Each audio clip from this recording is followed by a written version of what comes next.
The debate over 5G technology intensifying tonight.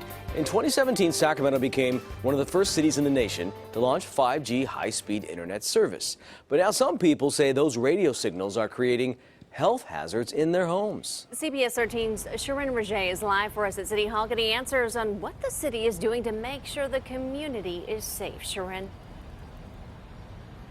Yeah, Tony and Adrian, Mayor Steinberg is trying to position Sacramento as the demonstration hub for new technology. But of course, with everything new comes questions about public safety. And as Verizon puts up hundreds of these antennas up around town, tonight we spoke with concerned parents and also UC Davis professor leading research on 5G who says you do not have to worry. You know, losing sleep, just worried about our daughters, really. Aaron and Hannah McMahon have a 5G cell site on a pole right outside their Pocket neighborhood home.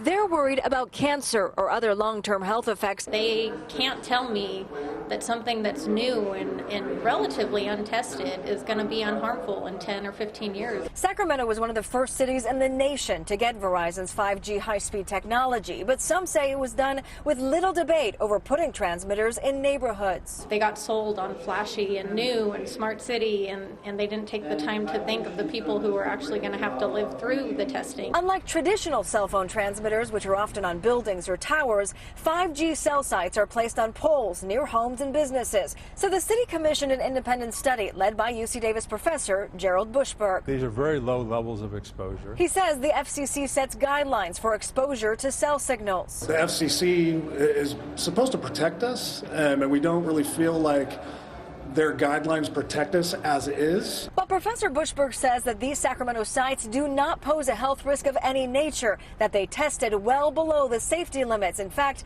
he says the safety standard is set 50 times below a level that's potentially harmful to our health. Even if you were to exceed the threshold, and to do that, you would have to hug the antenna. You would have to climb up the pole and grab a hold of the antenna. Sacramento has turned on the world's first commercial 5G network. But many parents say, at what cost? My biggest hope is that 20 years from now we know that it's safe, but my fear is that it's not.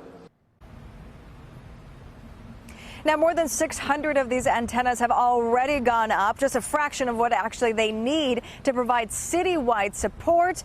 And the city council is expected to take this issue up next week. And the city tells us they have little say as to where these antennas are put.